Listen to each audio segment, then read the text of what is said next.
दोस्तों, आज के वीडियो में मैं आपको हनुमान चालीसा का सात्विक प्रयोग बताने वाला हूं कि किस प्रकार आप चंद्र ग्रहण के समय हनुमान चालीसा का सात्विक प्रयोग करके अपने सातों चक्रों को एक्टिवेट कर सकते हो।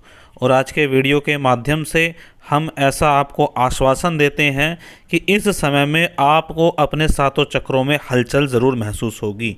अगर इस वीडियो को देखने के बाद किसी को अपने चक्रों में हलचल महसूस ना हो तो हमारे चैनल को आप अनसब्सक्राइब करके जा सकते हैं, क्योंकि हमारा ऐसा विश्वास है कि इस प्रयोग के माध्यम से जिन भाई बहनों को कभी कोई अनुभव नहीं हुआ उनको निश्चित तौर पर अनुभव होगा ही होगा, और जिनको पहले से अनुभव होते आए हैं और आगे बढ़ना चाहते हैं उनके अनुभव निश्चित तौर पर बढ़ जाएंगे।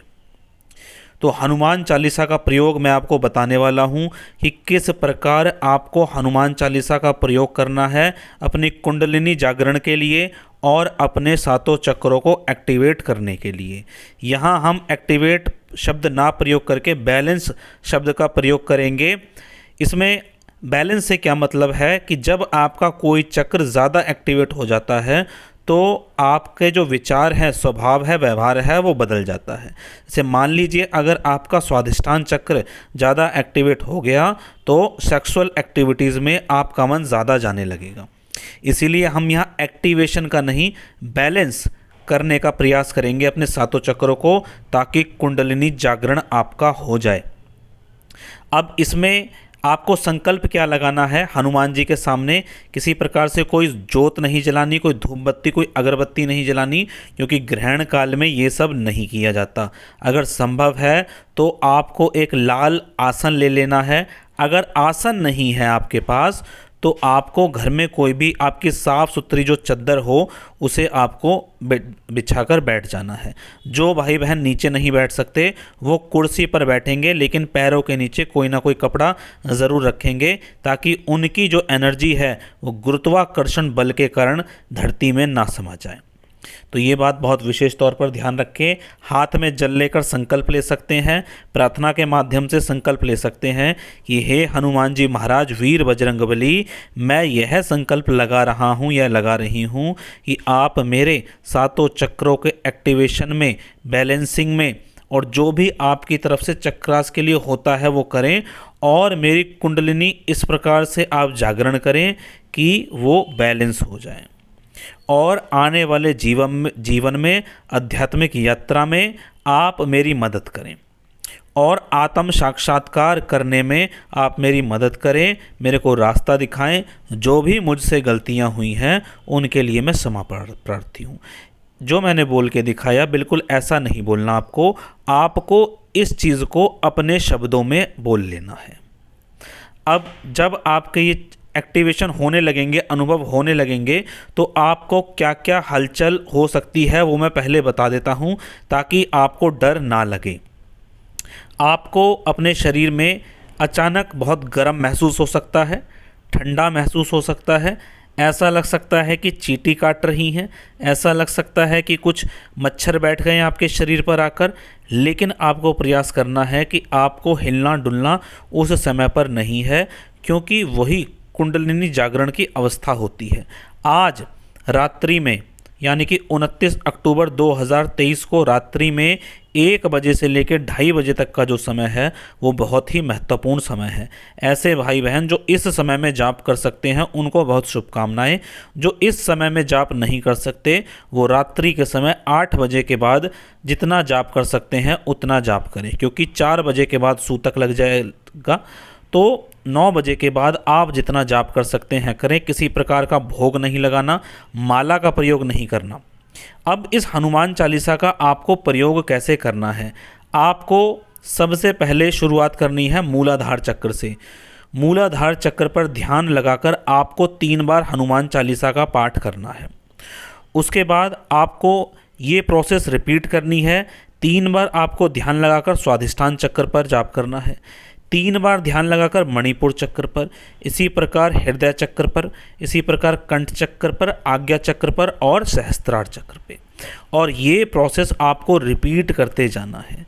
जिन भाई बहनों को ऐसा लगता है कि उनकी जो ऊर्जा है वो ऊपर की तरफ बढ़ रही है, उनको क्या करना है, अगर उनको उनके आज्ञा चक्र पर, सहस्त्रार चक्र पर या कंठ चक्र पर कोई दबाव महसूस होता है तो फिर नीचे के चक्रों पे उन्हें ध्यान नहीं लगाना, क्योंकि वो ऑलरेडी एक्टिव हो रहे हैं, बैलेंस हो रहे हैं।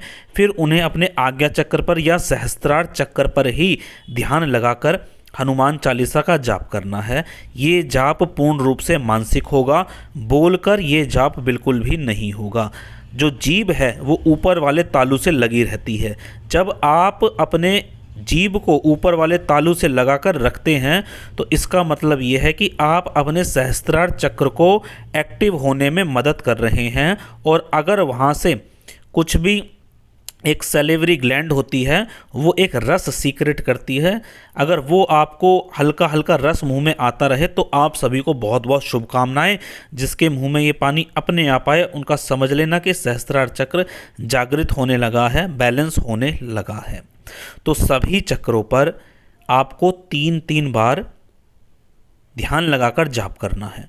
और बहुत विशेष पॉइंट जिसे बहुत ध्यान से सुने, जब आपको लगने लगे कि आपके आज्ञा चक्र पर कोई दबाव पड़ रहा है, कोई सेंसेशन हो रही है, कोई वाइब्रेशन हो रही है, या आपके सहस्त्रार चक्र पर कोई वाइब्रेशन हो रही है, तो नीचे के चक्रों पर ध्यान नहीं लगाना, फिर आपको आज्ञा चक्र पर या सहस्त्रार चक्र पर ही ध्यान लगाना है।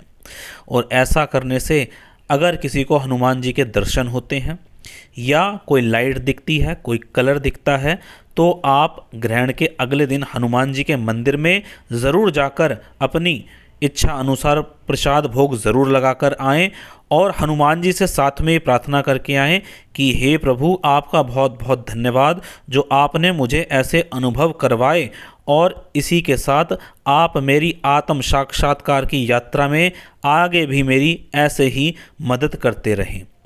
तो इस प्रकार से आपको बोलकर आना है। घर के मंदिर में ये भोग नहीं लगाना। घर के आसपास जो आपके कोई मंदिर हो जहां हनुमान जी की मूर्ति की स्थापना हुई हो या राम जी की मूर्ति की स्थापना हुई हो, वहां पर आपको ये काम करके आना है जो मैंने बताया है। इस प्रयोग को करते समय आपको बिल्कुल भी डरने की ज़रूरत नहीं है। ये प्रयोग मेरे माध्यम से दिया जा रहा है। आपको बस राम जी का स्मरण कर लेना है। जय श्री राम, जय सीताराम। हनुमान जी का, राम जी का किसी भी प्रकार से स्मरण करने के बाद आपको हनुमान चालीसा का जाप शुरू कर देना है। जिन भाई बहनों को आँख बंद करके डर लगता है वो आँख खोलकर जाप करें। बस एक ही चीज़ ध्यान रखें कि मानसिक जाप करना है, बोलकर जाप नहीं करना, जीभ और होंठ नहीं हिलने चाहिए। और किसी भी त्रुटि की, किसी भी गलती की बिल्कुल चिंता ना करें, क्योंकि हनुमान चालीसा एक स्तुति है। अगर इसमें गलती होती है तो उसकी माफ़ी होती है। और क्योंकि शुरुआत ही यहाँ से है, श्री गुरु चरण सरोज रज निज मन मुकुर सुधारी, यानी कि गुरु का स्मरण शुरू में ही क्या किया जा रहा है, यानी कि गुरु की शक्ति से नियंत्रित है। यानी कि कोई गलती होती है तो आपको किसी प्रकार का दंड नहीं मिलता, आप कोई पाप के भागीदारी नहीं मिलते।